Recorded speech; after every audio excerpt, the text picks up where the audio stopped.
Olá, tá começando o 29º Área de Trabalho da Gigahertz, também conhecido como primeiro Área de Trabalho de 2023. Olha que bacana, episódio patrocinado pela AlphaCode e pelo Escritório Virtual dos Estados Unidos. Quem tá falando aqui é o Marcos Mendes e é claro que assim como todo episódio temos aqui também a Bia Kunz, Garota Sem Fio. Feliz Ano Novo, Bia! Feliz Ano Novo, Marcos, para você, para os ouvintes. Quero agradecer todo mundo que mandou mensagens também pelo Telegram, pelo Twitter.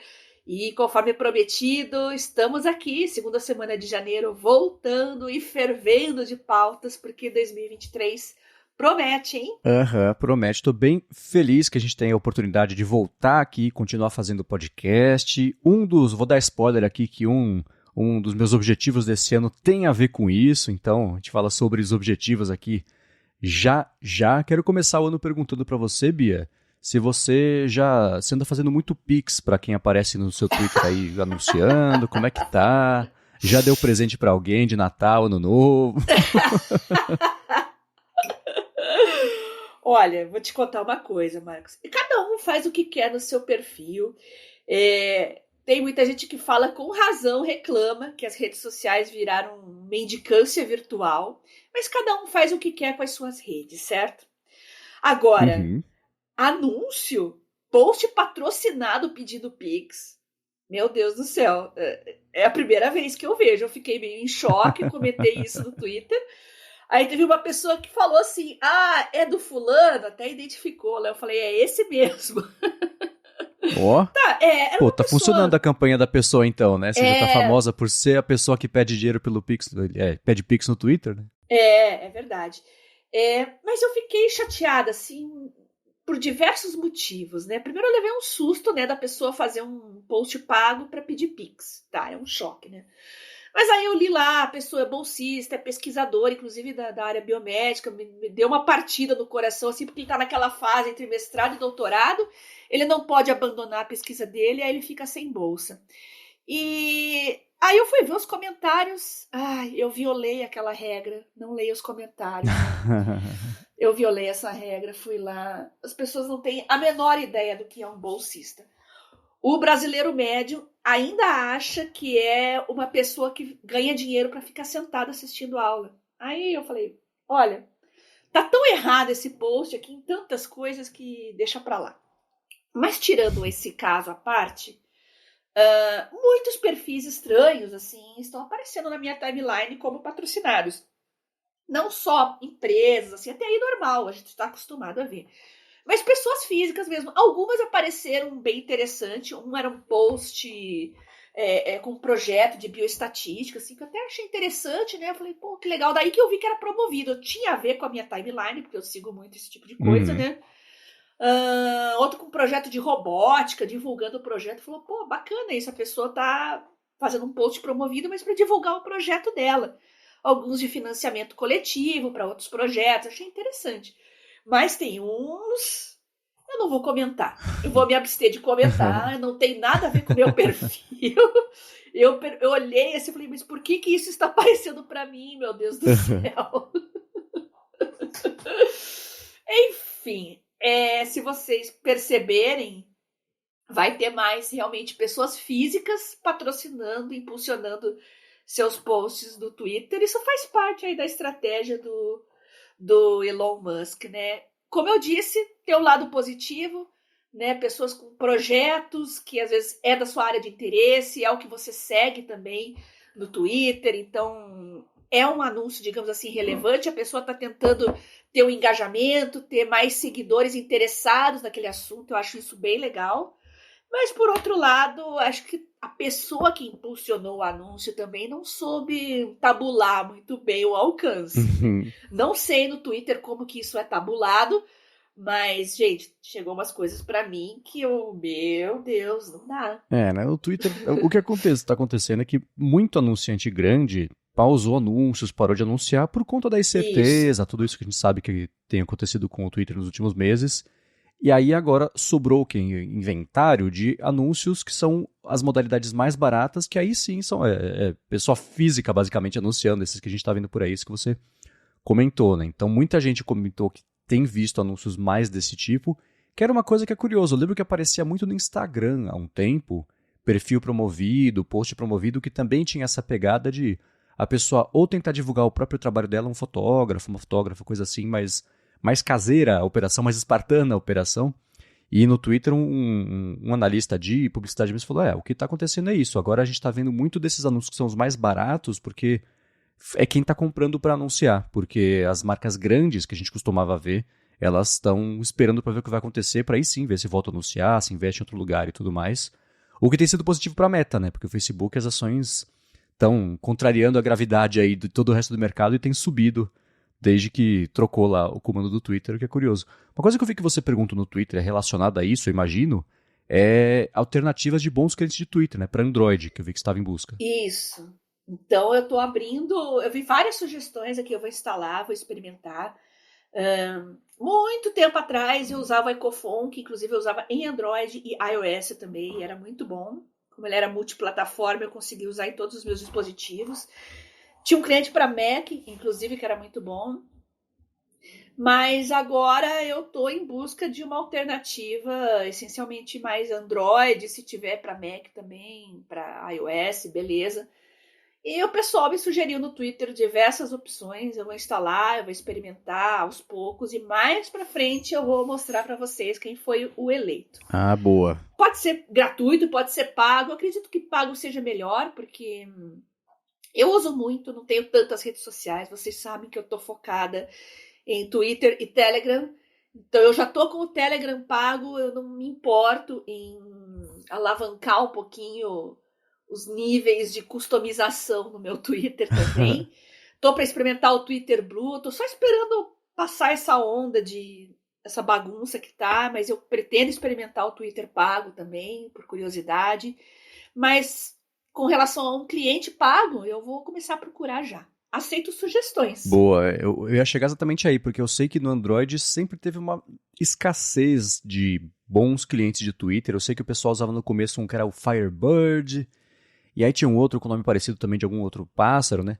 Mas eu nunca vi algo tão bem estabelecido como, por exemplo, no caso do iOS, é o Tweetbot, que é para pessoas que usam o Twitter com muita frequência, que fugiram ali do app nativo, o Tweetbot é meio língua franca, assim, dessa galera. E o Tweetbot foi bem... Muita gente falou que realmente usa o Tweetbot, sim, né? Sim. Esse é só exclusivo iOS, né? Pois é, né? Então... Mas tem usuários bem felizes, elogiaram bastante. A minha dúvida era se tinha pintado para você algo que o pessoal concordasse mais no Android, assim como, por exemplo, no caso do iOS, é o Tweetbot. Pelo visto, não, né? Você tá com muitas opções e você que vai decidir, né?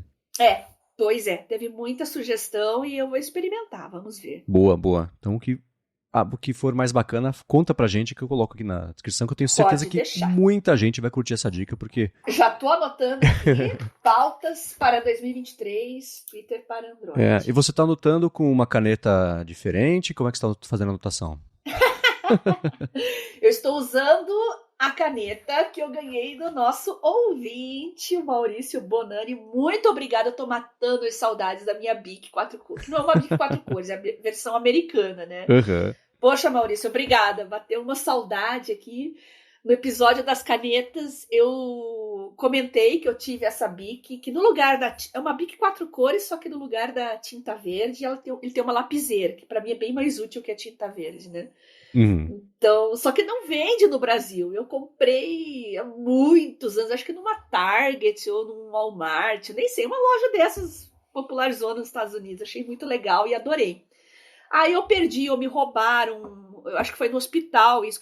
Bom, hospital é assim, né? Caneta em hospital, ninguém é de ninguém, né?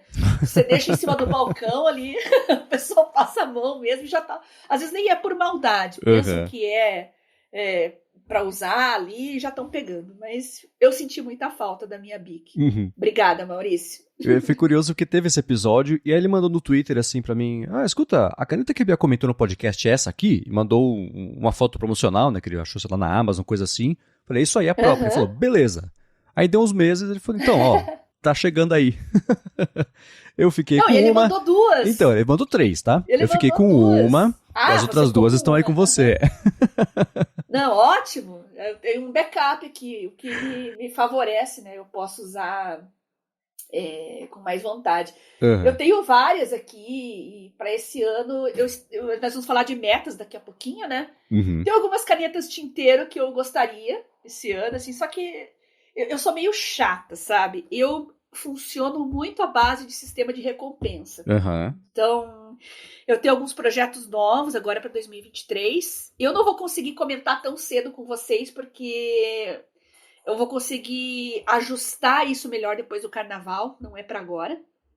Mas eu tô com uns projetos bem interessantes e tô com 2 canetas que eu quero muito, que são o meu presente, digamos assim, caso eu atinja essas metas, né? Isso é questão de trabalho. Agora, com relação à saúde, eu ainda não defini qual vai ser a minha recompensa. Uhum. Eu tenho alguns quilos para perder, que eu acumulei dos corticoides lá desde a Covid ainda, né?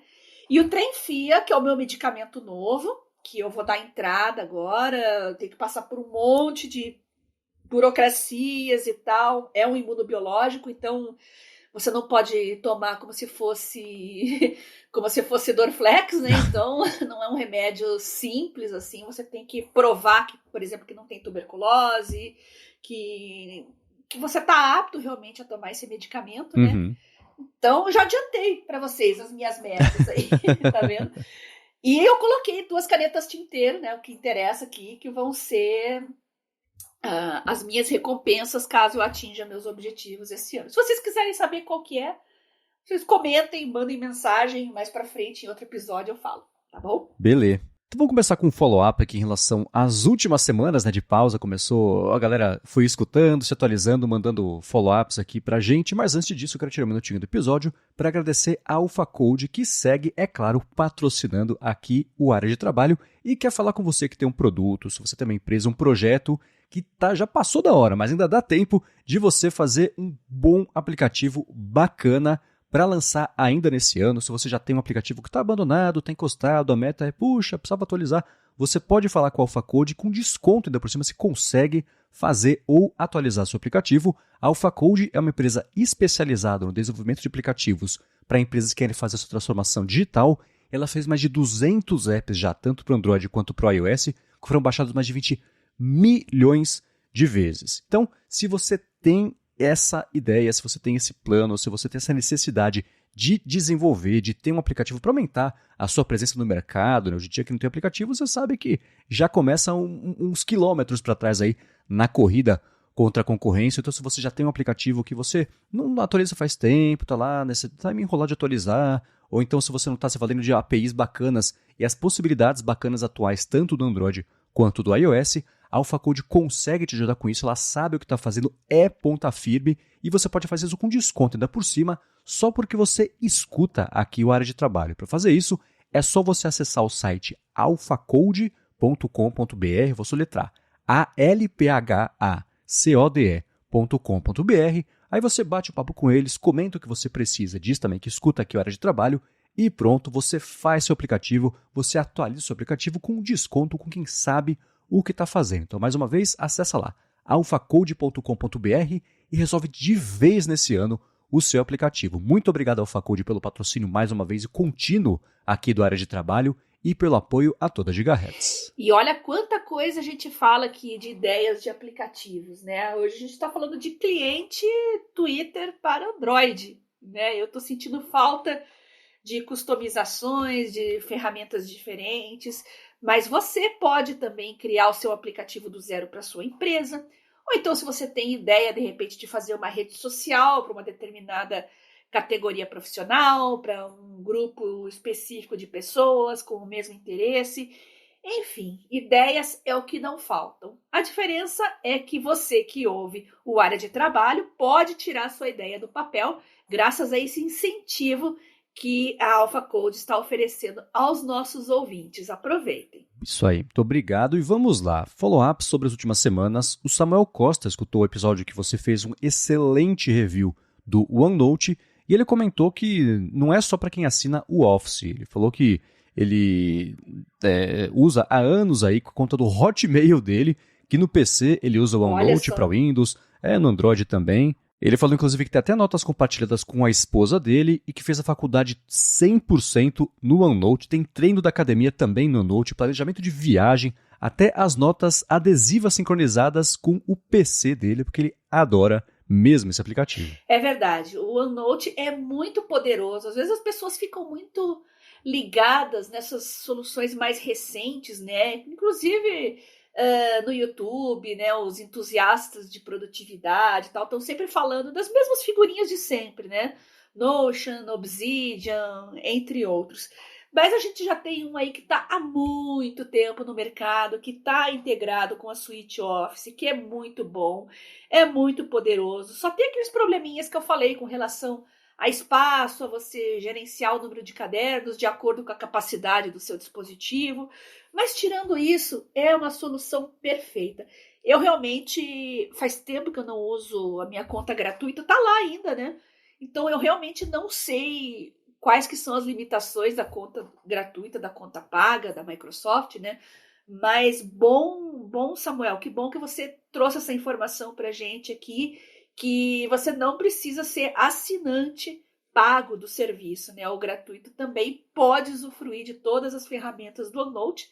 E tá aí a sugestão dele. Olha para quanta coisa legal você pode usar o OneNote. Né? O OneNote, a minha impressão, dando uma espiada na interface dele, comparando com as interfaces dos outros aplicativos que o pessoal acaba preferindo usar mais, é que a interface do OneNote parece um pouco mais engessada. Ela tem cara do Office, que é bem cartesianão, tudo quadrado, né? Aquela coisa que não é velha, mas comparado com essas interfaces mais modernas, que acaba ganhando, por comparação, o aspecto de um pouco velho, uma coisa meio...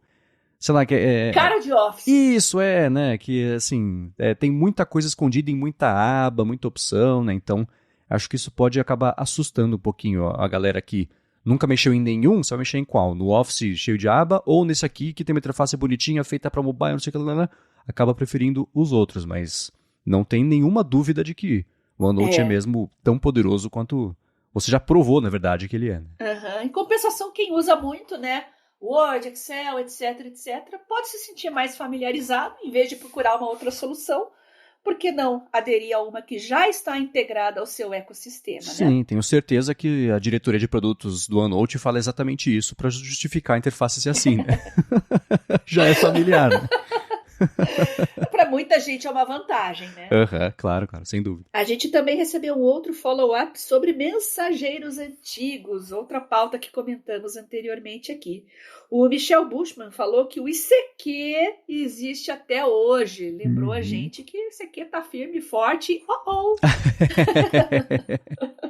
Ele ainda faz esse som? Deve fazer. Tá, né? tomara. A gente não esquece, né? Só falta ressuscitar o MSN também. Verdade, né? Tá aí uma dica de graça pra Microsoft, né? Mas o ICQ, ele ganhou uma pegada mais WhatsApp, Telegram, ele virou um mensageiro moderno, né, digamos. Então, perdeu aquele... O que ele era? Na verdade, ele era mais concorrente do MSN mesmo, né? Como você lembrou agora também do MSN. E eu recuperei minha conta, entrei pra ver como é que tá. É muito engraçado que era uma cápsula do tempo, né? As pessoas que eu seguia estão todas lá ainda... Sim, tudo conta inativa, mas a lista de pessoas que eu tinha adicionadas existe até hoje.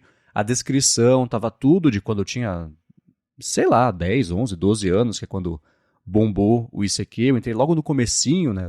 A gente comentou do Win. Meu Win era lá do começo, com poucos dígitos e tudo mais. Mas existe até hoje. Eu vou instalar e tentar achar alguém para conversar, só para ver se a hora que chega a notificação faz o barulhinho. Da escola. De qualquer forma, tá aí. Acompanhem. Olha só, os próximos capítulos. Será que o Marcos vai encontrar os coleguinhas da escola? Acompanhem os próximos episódios. Muito bem, tá aí. Então, isso aqui ainda existe pra galera que quiser testar ou relembrar. E recomendo que o pessoal que consiga recuperar a conta faça isso só pra ver como é que era a descrição, a biografia da pessoa, né? É uma bela cápsula do tempo de quando a gente usava a internet como ela era pra ser usada em, sei lá, 98, 99, uma coisa assim. Então é divertido. É verdade. E o Michel continua aqui, né, a respeito da dúvida do Fabiano Castelo, do fim do ano passado, que perguntou para quem escreve conteúdo, qual a plataforma que a gente recomendava. falamos do Medium, do Substack e alguns outros, né? O Michel deu a dica do teletype.in. Eu não conhecia esse, eu vou dar Também uma não. olhadinha, viu? Ele disse que tem uma boa interface, algumas ferramentas de texto, curtir para microblog. Olha lá, teletype.in. Vamos lá dar uma conferida. Eles se descrevem como uma plataforma para publicar e monetizar todo tipo de conteúdo: artigos, notas, vídeo, fotos, podcasts, músicas. Então, eles têm um esquema que hoje é de gorjetas, mas falaram que estão trabalhando aí num esquema de assinatura e tudo mais. Falam que não cobram taxas, né? Que tem ali a taxa de serviço, então tem taxa, né? Mas não cobra uma porcentagem sobre o pagamento que a pessoa recebe e tudo mais. Então você pode colocar o seu domínio, Certo. tem analytics, tem toda uma parte de comunidade, enfim, né? É uma ideia interessante. Eu não conhecia também, não vi ninguém colocando coisas por lá, mas talvez seja por isso, né? Porque não é teletype.in barra garota sem fio, é o domínio da própria pessoa, né? Então às vezes você nem sabe, é uma coisa meio transparente, pode ser que você nem sabe que isso está hospedado lá. Vou deixar aqui na descrição, e se alguém usa já esse teletype, comenta com a gente, manda pra gente as suas impressões, que eu fiquei interessado. É curioso você ver uma plataforma que aparentemente está estruturada, mas que geralmente não cai no nosso radar assim, por sei lá por quê. Então, interessante, gostei da ideia, vou deixar na descrição aqui para quem quiser conhecer. E se você conhece, fala pra gente. E a respeito de inteligências artificiais, como o ChatGPT, que a gente comentou também no fim do ano passado, o Bercy Mescot falou que Google e DeepMind desenvolveram o MedPalm, que é olha só o nome Palm, né? Tinha muitos MedPalms na época do Palm. É um chatbot que dá respostas, né, seguras e úteis para profissionais de saúde e pacientes que querem fazer consultas a respeito de temas médicos. Funciona parecido com o ChatGPT, né? Então, tem bancos de dados gigantes, né? Com pesquisas médicas, artigos. Então, o Marcos vai deixar o link para o pessoal, né, Marcos? E eu vou conferir e vou trazer o feedback no futuro para vocês, tá bom? Sim, isso aí esse foi o tweet que entrou os 45 do segundo tempo aqui na pauta, porque você retweetou, acho que hoje de manhã. Sim, eu retuitei hoje. Exato. Isso, eu Né? salvei. Eu salvei justamente aqui para eu conhecer, né? Para eu explorar um pouquinho mais em outra oportunidade. O Bercy Mescot estava dando uma espiada, ele é médico e é diretor do Instituto de Medicina Futurista, o que parece uma coisa inventada, mas não, é de verdade. E ele é lá de Budapeste, é húngaro e tudo mais.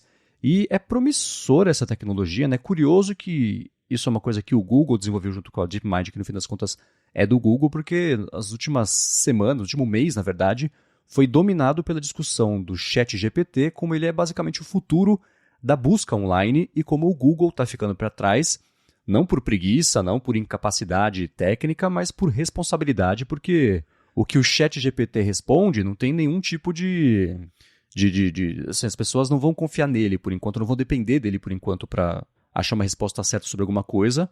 Já o Google, a gente acredita que o que ele apresenta para a gente é confiável, o que ele apresenta para a gente é seguro, né, que tem ele estruturado para apresentar as respostas desse jeito. Então, eles não tinham feito nada sobre isso e tá uma briga grande até internamente na empresa para eles lançarem alguma coisa assim, que eles estão trabalhando nisso, mas deixarem o público acessar para a gente ver que eles também estão nesse cenário.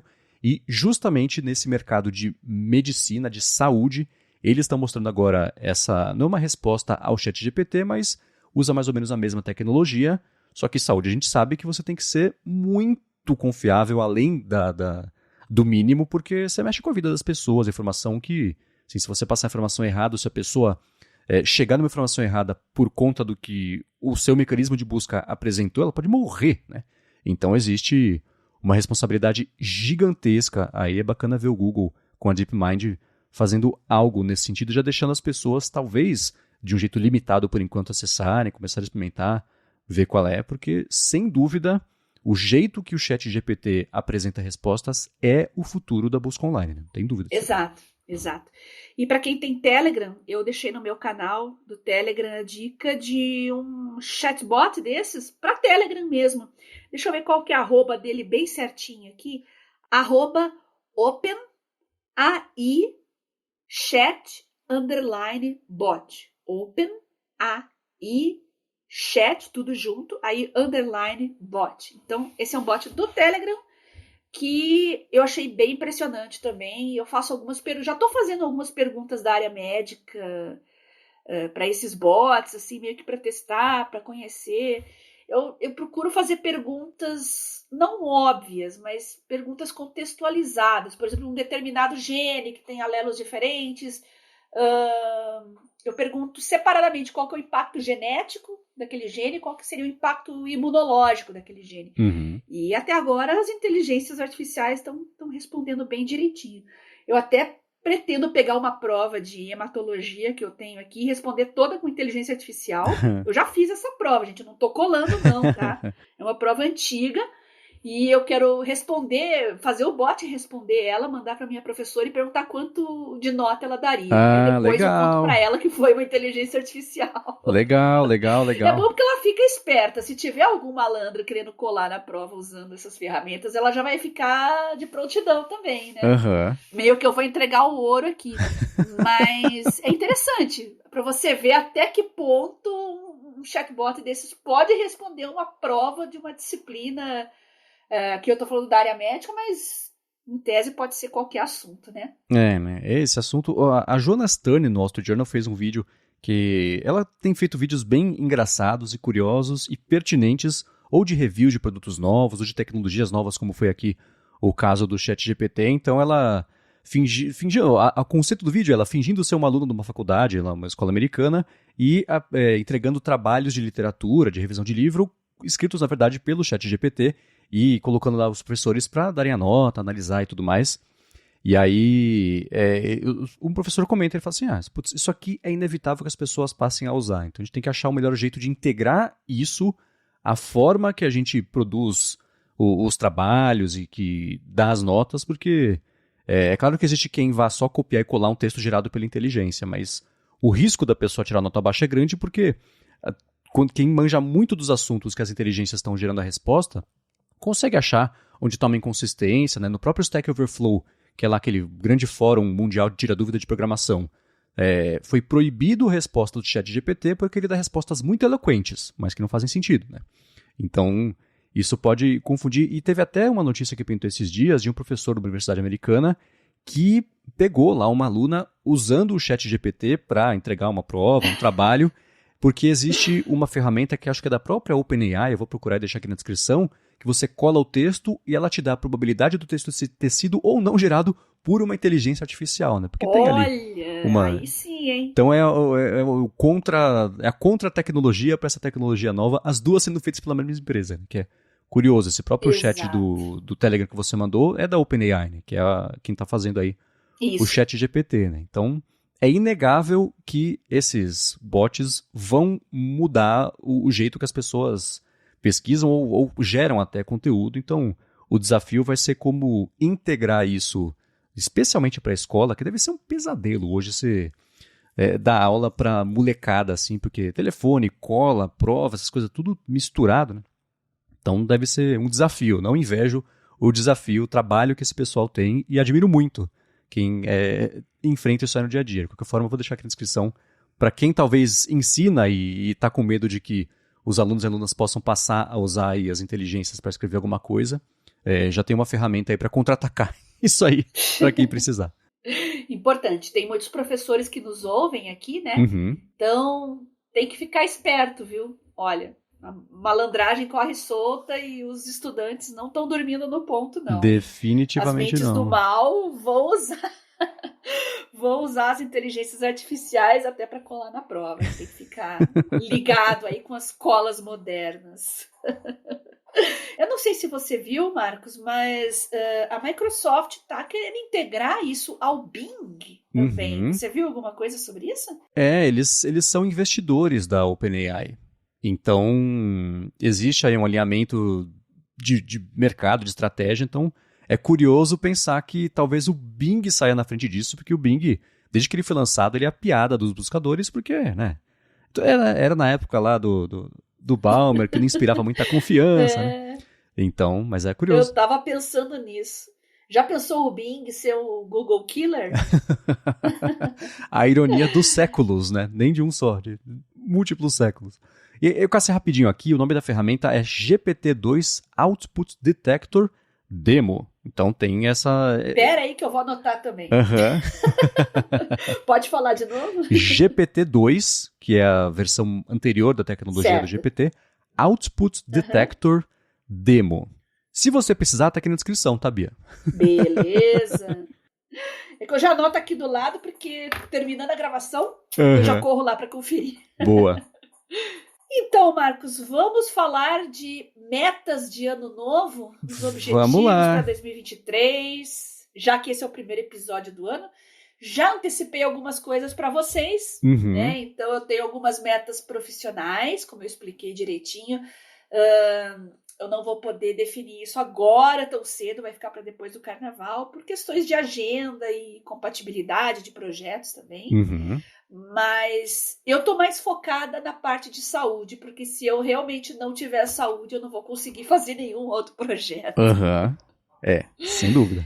Então, esse medicamento novo aí tá no topo da lista, porque todo o resto depende dele. E eu sugiro a vocês que estão definindo seus objetivos para 2023, quebrando, inclusive, como a gente já tinha falado, né, quebrando a sua meta grande em pequenas tarefas para você alcançar e cumprir passo a passo.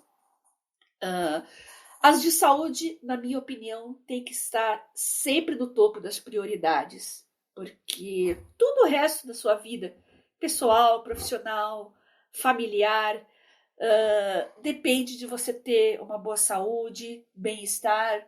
E nós que somos mulheres, né, eu estou falando aqui para as nossas ouvintes do sexo feminino, a gente tende a se negligenciar, deixar a nossa saúde de lado, se sacrificando pela família.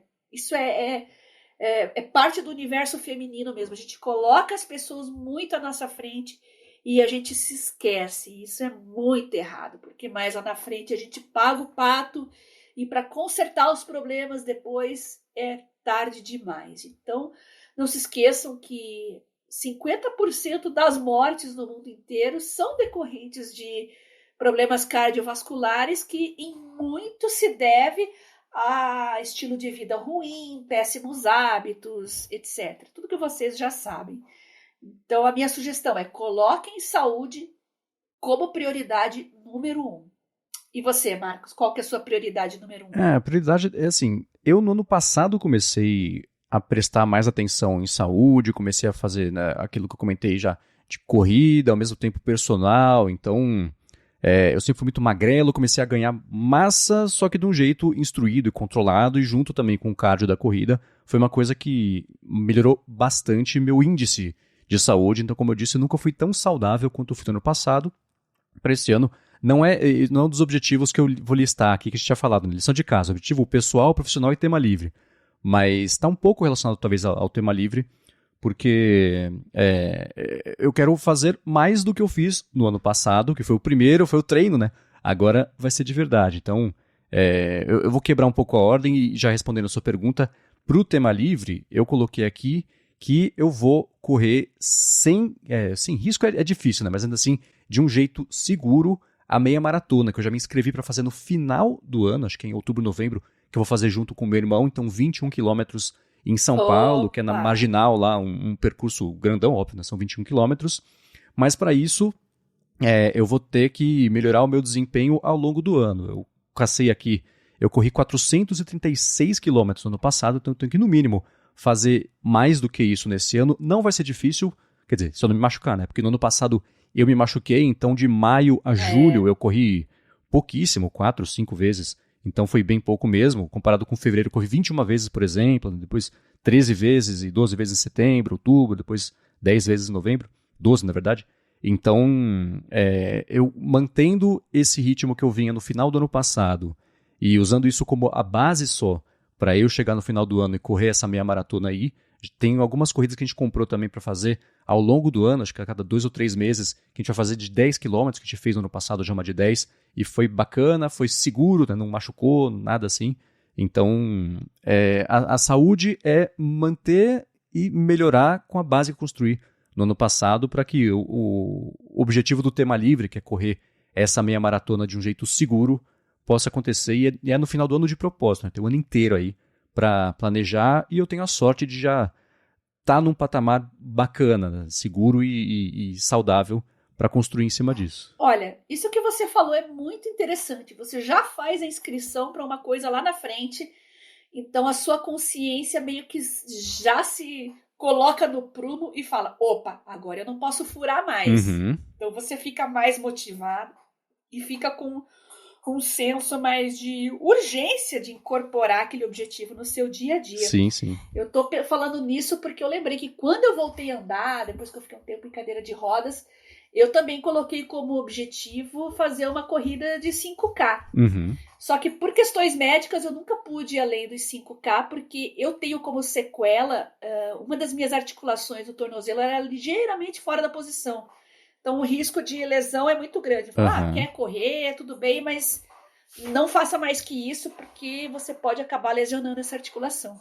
E na época eu incorporei o remo. Ah, legal. Então eu já estou antecipando um dos meus objetivos aqui também, que é voltar a remar. Eu gostava muito. E quando eu estava bem, eu corria 5 quilômetros, remava mais 5 e ainda pedalava uns 30 ou 40. Essa época eu estava muito bem. E olha que é uma ex-cadeirante, hein? Que legal, Bia. Eu estava super motivada. Pena que eu tive um rebote, acabei perdendo tudo isso, então eu estou incorporando aos poucos, eu estou escolhendo melhor uma atividade, porque eu faço academia, tudo, mas não é uma coisa que me dá prazer. Eu gosto mais de coisas ao ar livre, né? Então, uma que funcionou muito bem comigo foi o remo, que eu acho muito legal. Eu gosto de água, gosto de parque. Aqui em Curitiba tem parque náutico, tem Passaúna, tem vários parques que dá para praticar essa modalidade. Inclusive aqui em Curitiba a seleção paralímpica treinava também, eu convivi muito com eles lá, então eu já tendo uma condição de saúde, eu me aproximei bastante deles na época, era muito legal isso. E tá aí, eu acho que a gente tem que se identificar com a modalidade que você optou, muito além de meramente fazer por fazer. Você tem que encontrar prazer, e eu gosto dessas metas, assim, agora eu vou alcançar tanto, agora eu vou correr tanto, agora eu vou pedalar tanto. Sim. Trace um objetivo, assim, no sentido de se superar. Eu acho que você tá no caminho. Eu achei bem legal essa ideia de você já fazer a inscrição da meia maratona. Com certeza vai ativar em você um senso de urgência e você vai se engajar e se responsabilizar mais em cumprir esse objetivo. Sem dúvida. E você falou uma coisa que é muito importante mesmo, que é, especialmente na parte de exercício, é achar uma coisa que você tenha prazer em fazer, senão não tem motivação no mundo que sustente isso num longo prazo. Isso. Né? No meu caso aqui, eu nunca, assim, se eu juntar toda a minha vida antes do ano passado, eu tinha feito talvez 5 minutos de academia, uns 3 a primeira vez, para falar, né, não gostei. 2 depois, falar, de fato eu não gostei, e pronto. Né? Só que mudando aqui para São José, e eu comecei a fazer com a Larissa, e aí depois ela teve que mudar o dia a dia dela, eu passei a fazer sozinho, mas tinha criado o hábito já, encontrado onde era o prazer de fazer isso. E por ser uma cidade nova, e eu com. Era um quadro branco de hábitos e de atividades, então eu achei nesse exercício uma coisa para me conectar. Primeiro, a cidade, achar aqui uma rotina nova, que é assim, não é tão diferente de São Paulo, mas é diferente, né? Então, isso ajudou bastante. Pô, eu ganhei quase 15 quilos de massa num ano, né? Então, de um jeito responsável, seguro, isso tudo, né?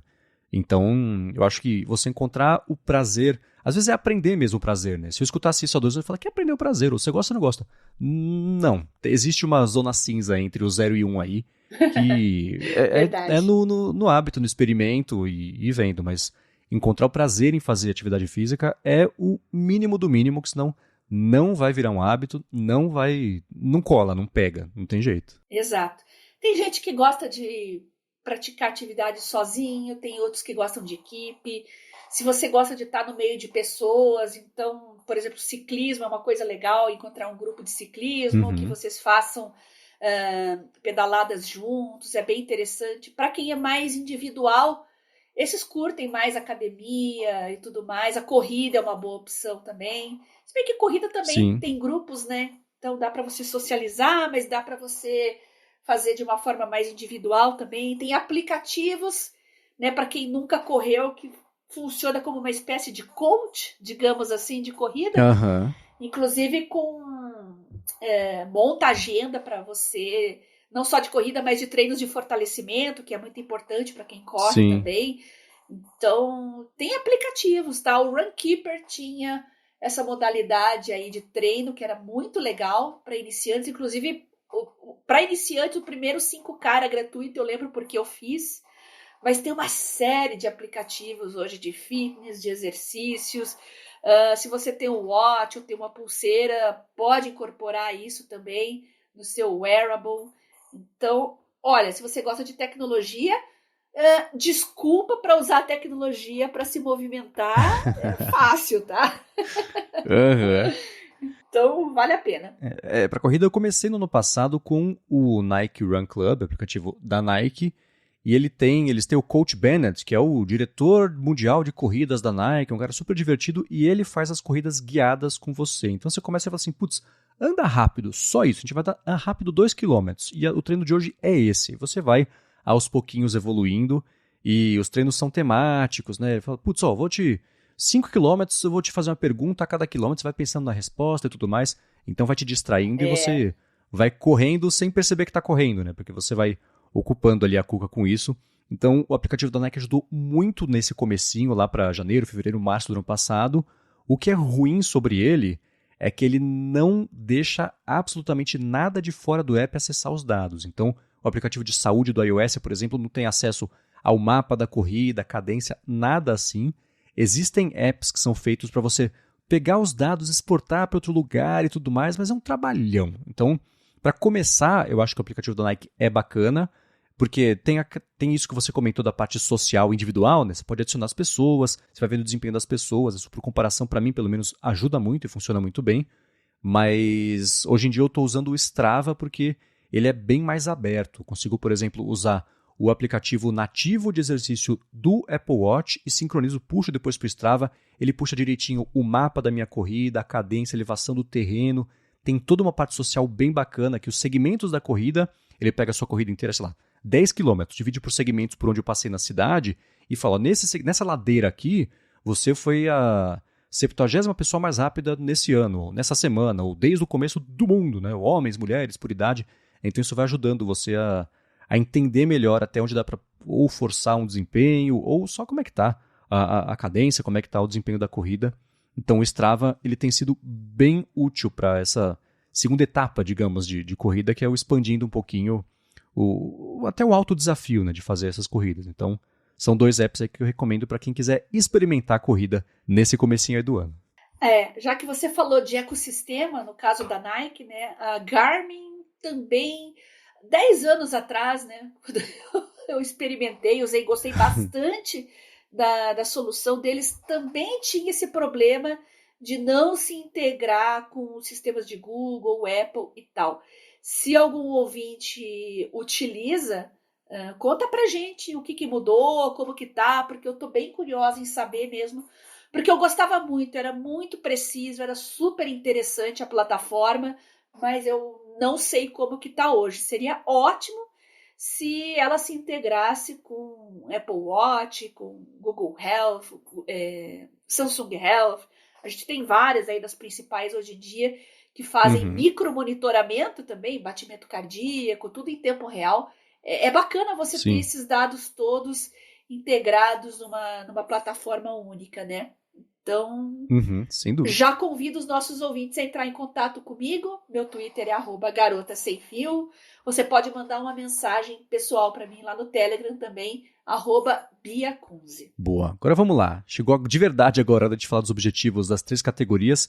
Lembrando que a gente tinha estabelecido a lição de casa no ano passado, de escolher 3 objetivos, né? Um pessoal, um profissional e um tema livre. Os 3 mensuráveis, porque você conseguir mensurar um objetivo, o primeiro passo é você cumpri-lo no prazo que foi determinado. A gente convidou a galera a mandar os objetivos para a gente, também o Alan Jorge, por exemplo, mandou o dele, mas antes de falar sobre isso, eu quero, claro, agradecer o segundo patrocinador aqui do episódio de hoje, que é o Escritório Virtual nos Estados Unidos, que quer falar com você, que tem uma empresa que tem, ou está pensando também em expandir a atuação lá para os Estados Unidos. com o serviço do escritório virtual nos Estados Unidos. Você pode ter o endereço físico e fiscal também em Miami para divulgar material de comunicação, receber comunicação, encomenda também para direcionar para o Brasil. E você conta também com um número de telefone em Miami com transferência de chamada via URA e atendimento em português, espanhol e também em inglês. Se você assinar o escritório virtual nos Estados Unidos, você pode abrir contas em bancos lá, tudo de forma, claro, legal, sem gambiarra, sem problema nenhum. E, além disso, dependendo do plano também que você contratar, eles disponibilizam uma sala de reunião física lá do escritório deles para você usar, ficar pertinho do Aeroporto Internacional de Miami. Eles têm planos que vão desde o básico ao avançado, para caber em todo tipo de bolso.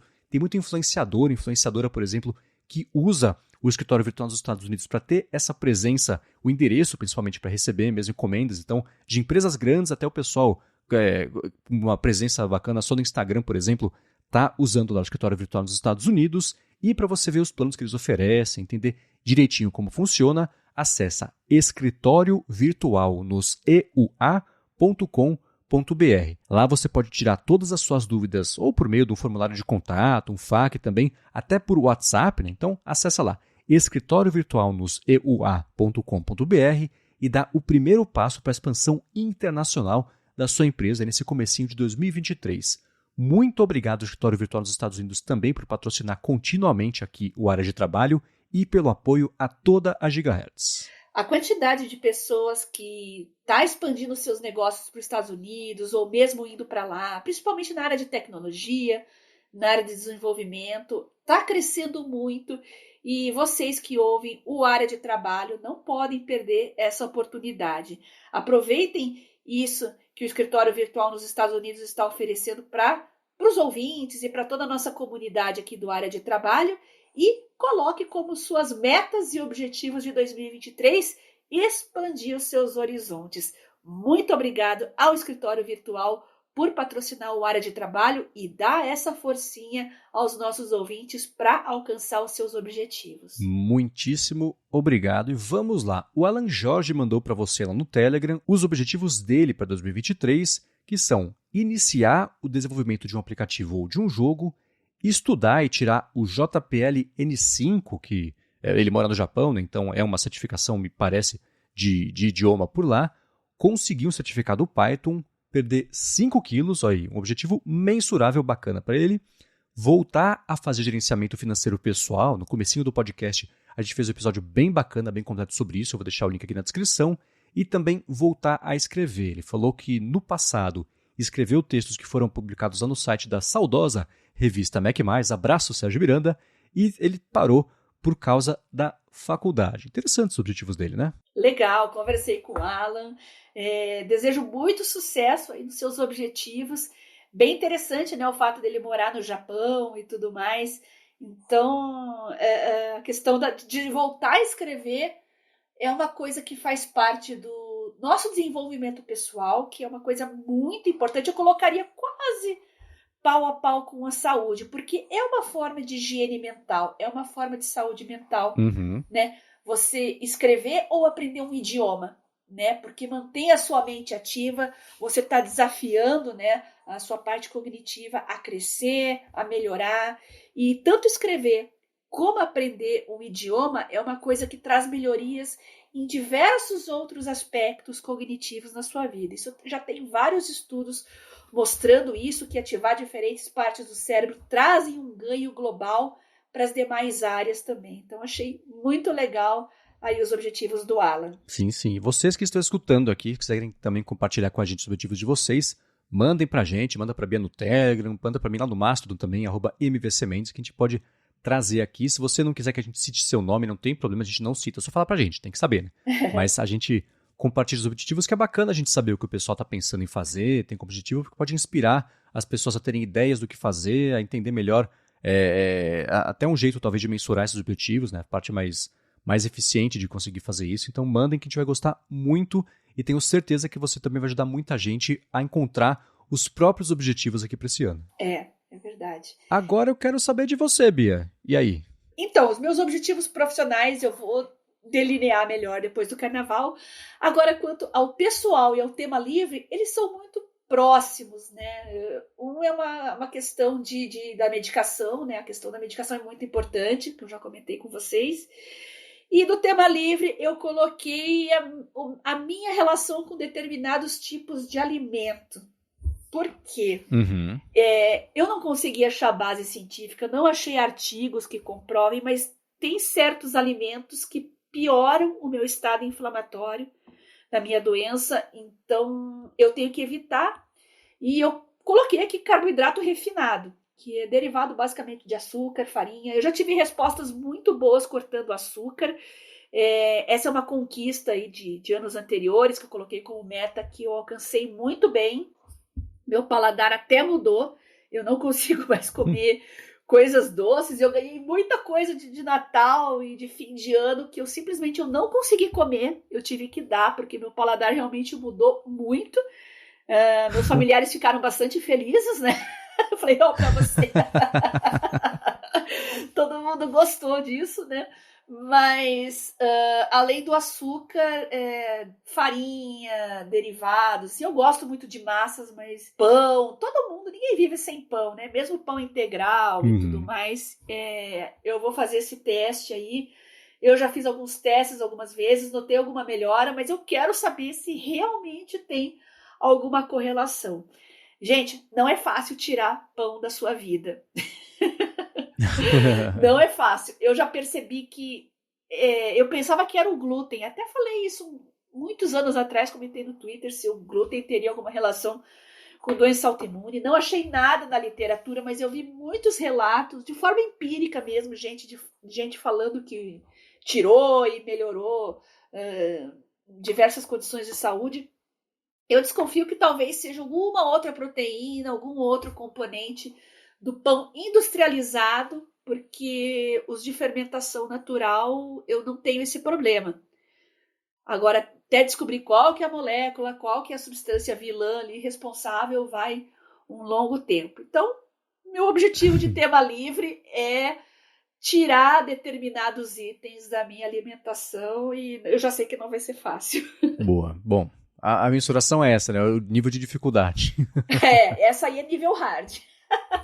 Uhum. Boa, muito bem. A gente comentou sobre idiomas, eu tenho certeza que muitos dos nossos ouvintes têm como objetivo aprender um novo idioma, né? A gente tem aplicativos como o Duolingo, entre outros, mas é uma coisa que você consegue fácil, né? Já que eu falei do nível hard, aprender um idioma hoje, graças à tecnologia, está lá no nível easy. Por quê? Porque você pode começar a ouvir podcasts, né? Tem uma infinidade de podcasts em inglês de todos os temas que você imaginar.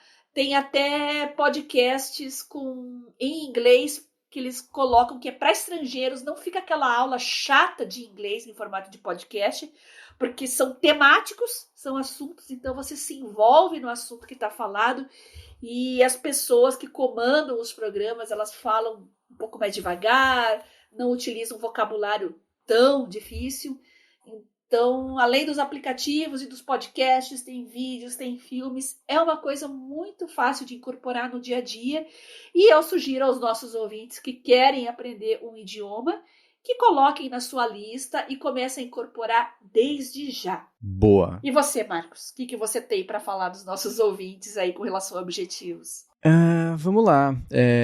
Eu tinha o meu objetivo pessoal, na verdade, até ontem à noite eu ia manter em segredo, eu ia contar só pra você.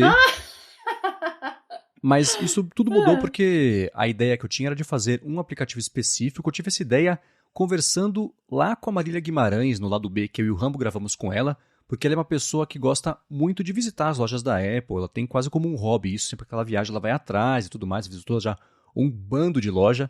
E já faz um tempo que eu tentei aprender a programar algumas vezes. Nunca encaixou muito bem na minha cabeça. Assim, aprender idiomas eu tenho facilidade. Aprender a falar programação eu não tenho. Nunca rolou isso pra mim. Mas na metade do ano passado eu falei, puxa, acho que é uma coceira que...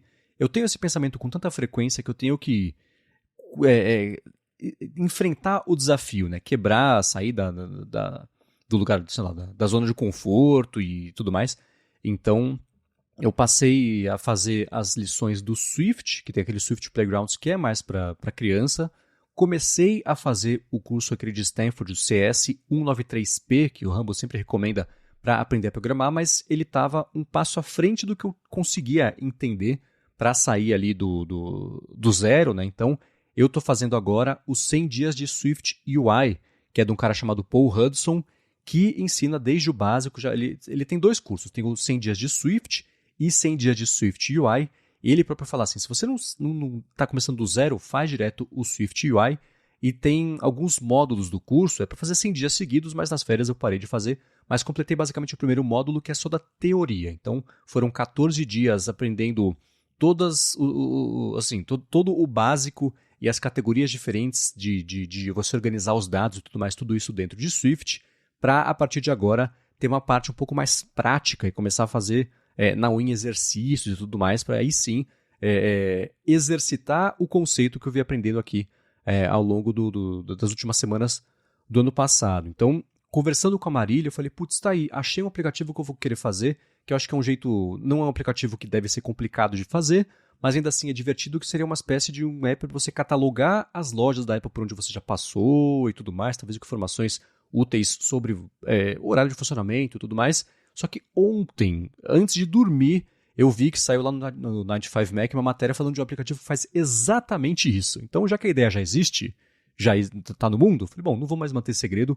Eu tenho como objetivo até o finalzinho desse ano lançar um aplicativo, que é uma outra ideia que eu tenho, para fazer um exercício também criativo, tecnológico, e colocar aí no mundo para ver se o pessoal curte. Claro que eu não vou falar qual aplicativo que é, mas eu tenho sim esse objetivo. Então, o mensurável é lançar até o fim do ano com o byproduct, esqueci como é que é em português, que é de aprender a finalmente programar, saber fazer um aplicativo em Swift, que eu acho que é uma linguagem que, pelo menos no meu entender leigo, tem um bom futuro para quem quiser fazer coisas para o iOS e para o macOS, que é o meu objetivo. Isso tudo está ligado com um assunto que a gente pode trazer na semana que vem, que é se antecipar a mudanças no mercado de trabalho, na profissão, né? Não se limitar ao que você faz e só ao que você sabe, mas ainda assim ficar de olho em potenciais ameaças aí ao ganha-pão.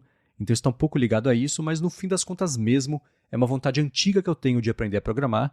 E somando, eu comecei na metade do ano passado a fazer, lembra, o rastreamento de tempo com o toggle e tudo mais, e o timer que se conecta com o toggle. Fiz, assim, somando tanto o Swift Playgrounds quanto um pouquinho do começo lá do CS 193P de Stanford e também o 100 dias de Swift UI, foram mais de 100 horas já de estudo. Então eu estou começando a formar uma base bacana e estou empolgado com isso. É a primeira vez que eu passo tanto tempo empolgado com a possibilidade de aprender uma linguagem de programação. Então acho que dessa vez vai, né? Então eu sei que quem acompanha com atenção o área de transferência deve ter sacado que eu estava fazendo perguntas mais inteligentes sobre programação para o Rambo, né? Porque eu estava conhecendo melhor a base ali para poder falar sobre isso. E a gente teve um episódio bacana justamente sobre aprender a programar com o Bruno Casemiro lá, que apresenta também o área de transferência, também interessado com isso. Então, eu usei o interesse dele como um proxy secreto para tirar as minhas dúvidas sobre programação, porque não estava na hora de falar sobre isso, mas chegou a hora. Estou sim aprendendo a programar e até fim do ano vou lançar um aplicativo. Esse é o objetivo pessoal. O profissional, sem abrir números, porque não vem aqui ao caso, é, no mínimo, até o final do ano, dobrar as audiências de todos os podcasts novos da Gigahertz. Então, o nosso aqui, o Área de Trabalho, também o A Fonte, que eu apresento toda segunda-feira com o Felipe Espósito, lá do 95Mac, e também o Lado B. O Área de Transferência é um pouco mais complicado dobrar a audiência, porque ele tem 5 anos aí de história e já tem uma audiência consolidada e é um número maior do que o dos outros, né? Então dobrar seria um desafio. Aí entra naquela parte que eu falo assim, né? Da pessoa saber o que é possível fazer até o final do ano. Tipo assinar o WinRAR que você tweetou esses dias. Né? Ficar tão rico quanto o Bill Gates e assinar o WinRAR. Puxa, assinar o WinRAR não vai dar, né? Sejamos realistas. Mas é no mínimo dobrar a audiência de todos os podcasts novos da Gigahertz, incluindo o Rambo agora tá sabendo que ele escuta aqui o Área de Trabalho, então ele tá sabendo que ele também tem lição de casa dele, que é dobrar a audiência lá do Olá Mundo, que não vai ser difícil. Por essa você não esperava, hein? Não vai ser difícil porque é um podcast excelente para quem tá aprendendo a programar. E agora que eu consigo até entender o que eles falam. Olha que beleza, né? Olha O Rambo só. e o Boom também, Fernando Boom. Então tá aí, no mínimo dobrar as audiências de todos os podcasts que a gente lançou na Gigahertz. Então, Muito a bem. fonte, o nosso Aqui Era de Trabalho e o Olá Mundo e o podcast secreto, acabei de falar sobre ele, né? O Lado B também, que é o podcast divertido e com um conceito curioso aqui que eu e o Rambo lançamos no ano passado também para Gigahertz. Legal. E já que eu falei de idiomas e escrever, que são habilidades que melhoram a sua cognição como um todo, eu vou falar um pouquinho aqui de programação também. Não pensem que é uma coisa só para quem é de exatas, né? O Marcos é da área de comunicação, está incorporando. Muitos jornalistas estão estudando programação, em especial Python, que é muito legal para jornalismo de dados. Mesma coisa para o pessoal da área do direito. Em biológicas também já se estuda Python, tem muitas bibliotecas, que aliás é um dos meus objetivos, mas não vai ficar por enquanto para agora, né, para me aprofundar um pouquinho em BioPython. Eu quero aprender R também, eu quero aprender alemão instrumental, mas um passo de cada vez. Essas metas eu coloquei mais para frente, talvez para o segundo semestre ou o ano que vem, mas qualquer um pode e deve estudar alguma linguagem de programação, porque também melhora a sua cognição como um todo, melhora o seu raciocínio lógico. Olha, vocês só têm a ganhar em aprender idiomas e aprender programação. Então, se você ainda está definindo as suas metas para esse ano e quer colocar alguma meta que tenha a ver com o seu desenvolvimento pessoal, fica a dica. Agora, eu posso fazer uma pergunta que eu sei que muita gente está se fazendo, Bia? Sim. O que é alemão instrumental? É o alemão técnico. Ah. Na área de tecnologia, biotecnologia, tem muita... aquele vocabulário técnico, que mesmo o alemão do dia a dia, assim, não conhece. Fala, não sei o que é isso. Se eu falar pro meu pai, por exemplo, que é nativo, e eu começar a trazer uns termos para ele, ele não vai saber dizer o que é, porque é muito da área técnica. Caramba! Né? Existe inglês instrumental também, que é área médica, tem para engenharias, então... Só que para o alemão, que já é uma pedreira naturalmente, né? Imagina um alemão instrumental. Eu já tentei levar alguns textos, algumas coisas pro meu pai. Meu pai mesmo ficou de cabelo em pé. Tá louco, né? Então, alemão é nível hard desde o começo. Mas é importante para mim, porque eu não sei se tem ouvintes nossos que estão na Alemanha, que moram, estudam, trabalham para companhias alemãs, sabe que a área de biotecnologia, a área farmacêutica é muito forte na Alemanha e o alemão instrumental acaba se tornando importante também. Ah, que legal, bacana. Aí só isso, e para passar a régua, o tema livre, que era o terceiro objetivo, é que eu comentei no comecinho sobre... o objetivo é correr a meia maratona, mas no meio do caminho ficarei mais saudável e correr com segurança a meia maratona. E terminar a meia maratona, acho que é o objetivo final aí pro tema livre. Com certeza, com certeza. Começa a treinar desde já. E ouvintes, eu quero saber de vocês agora. Da semana que vem, vocês têm um tempinho para pensar, colocar no papel... Organize suas metas, seus objetivos. É importante você não só definir os objetivos, mas como você vai chegar até lá. Quebre o seu objetivo em pequenos objetivos, né? Coisas que você pode cumprir no dia a dia.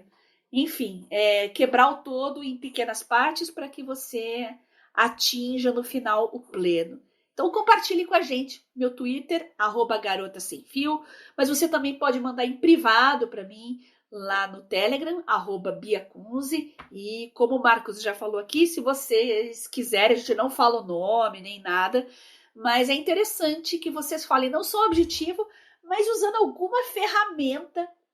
Aqui nós falamos de aplicativos, falamos de dispositivos, como você pretende usar a tecnologia para alcançar essa meta em específico. Conta pra gente, nós estamos curiosos. Eu tô muito curioso porque cada vez que uma pessoa que escuta aqui a gente entra em contato, é um universo que eu não tinha ideia que era alguém que trabalhava nesse universo que escuta aqui a gente. É curioso a gente saber como é que as nossas dicas se aplicam, sei lá, para alguém que cozinha, para alguém que trabalha numa empresa de nanorobótica. Então é muito bacana ver a amplitude aqui de ouvintes que a gente tem. Eu sempre fico muito contente em ver quanta gente com coisas diferentes aqui que escutam a gente. Então manda mesmo, quero saber os objetivos de vocês. Para encontrar os links aqui do que a gente comentou ao longo do episódio, vai em gigahertz.fm/adtrabalho/29 ou dá mais piada aqui no seu aplicativo de podcasts nas notas do episódio. Quero, claro, agradecer aos patrocinadores aqui do episódio de hoje, que é a AlphaCode